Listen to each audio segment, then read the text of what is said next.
Rain lashed against the windshield, blurring the world into an impressionist painting of swirling greys and blacks. Inside the car, Anya gripped the steering wheel, her knuckles bone-white, her heart hammered in her chest, keeping a frantic rhythm with the windshield wipers. The road ahead was slick, treacherous. A pair of headlights materialized out of the gloom, blindingly bright. Anya slammed on the brakes, the car skidding dangerously. A scream caught in her throat as metal met metal with a sickening crunch. The world spun, a dizzying kaleidoscope of shattered glass and twisted steel. Then silence. When Anya finally came to, a searing pain shot through her head. The hospital was a blur of hushed voices, antiseptic smells, and starched white coats. Anya, adrift in a sea of unfamiliar faces, clung to the small notepad and pen the nurses provided. "Can't you make her talk?" she overheard a visitor whisper, her voice laced with morbid curiosity. Anya recoiled, drawing further into herself. It was during those initial days of fear and uncertainty that Che entered her life. He was a ray of light in the overwhelming darkness. With his warm smile and gentle eyes, he possessed a calmness that soothed Anya's shattered nerves. He never pressured her to speak. Instead, he embraced her silence, learning sign language so they could communicate. Che visited every day, bringing Anya flowers and books, filling her sterile hospital room with laughter and warmth. He spoke of his life, his work as a graphic designer, his dreams of one day starting his own firm. Anya, starved for connection, found herself opening up to him, sharing her fears and insecurities. Time, once a relentless torrent, now flowed at a gentler pace. With Che by her side, Anya began to heal. He encouraged her to explore new ways to express herself, introducing her to the world of art therapy. Anya, who had always loved to draw, found solace in the vibrant strokes of paint, her emotions pouring out onto the canvas. Their bond deepened with each passing day. Che's presence was a comforting constant. He was there for her every triumph and setback, celebrating her progress and offering solace during moments of despair. He made her laugh, he made her forget, he made her feel alive. It was on a crisp autumn afternoon, as they strolled hand in hand through a park ablaze with fall colors, that Che confessed his love. His words, conveyed through a series of heartfelt signs, brought tears to Anya's eyes. She had never felt so seen, so understood. Anya's world, once shrouded in the silence of her trauma, was now filled with the happy cacophony of wedding preparations. She and Che found a cozy apartment overlooking a bustling street, its walls echoing with their shared dreams for the future. Soon their happiness multiplied tenfold when Anya discovered she was pregnant. But amidst the joy and anticipation, a disquieting feeling began to gnaw at Anya's heart. It started with fleeting glimpses of a cold, calculating look in Che's eyes, quickly masked by his usual warmth. Then came the hushed phone calls he would take outside, his voice a low murmur she couldn't decipher. One day, while sorting through Che's things, Anya stumbled upon a document that made her blood run cold. It was a prenuptial agreement, one she had never seen before. According to the document, in the event of a divorce, Anya would be left with nothing but a meager settlement. Her head spun as a chilling realization dawned on her. Che had never loved her for her. Haunted by the discovery of the prenup, Anya felt a desperate need to unravel the truth about Che. Sleep offered no respite, her nights plagued by nightmares of the accident, her waking hours consumed by suspicion. She remembered the whispers of a mysterious figure named Shen, someone who had been present at the crash site. Determined to find this Shen, Anya began her own investigation. She scoured news articles and online forums, her fingers flying across the keyboard. She reached out to old acquaintances, piecing together fragments of information about the accident. Her pursuit of the truth became an obsession, fueled by a potent cocktail of betrayal and fear. Days turned into weeks, each fruitless search deepening Anya's despair.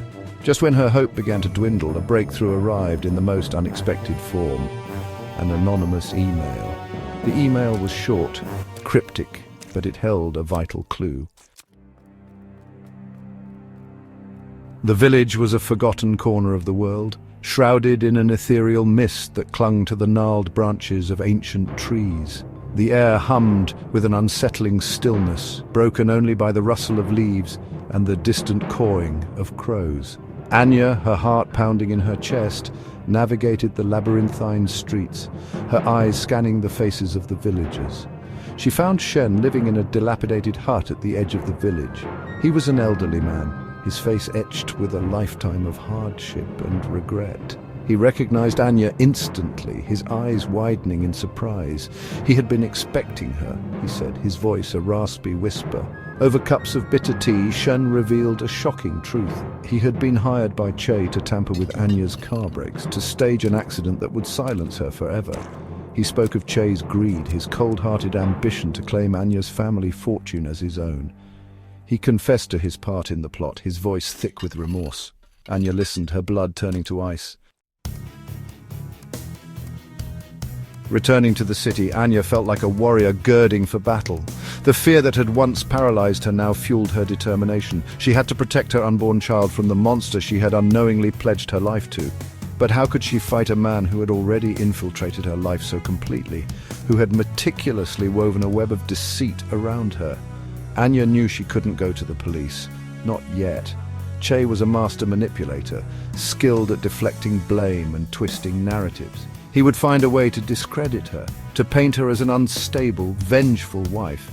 She needed irrefutable proof, something that would expose his true nature to the world. Desperate, Anya reached out to the only person she could trust, her estranged brother, Ethan. Their relationship had been strained for years, a casualty of their family's bitter feud over their late father's business empire.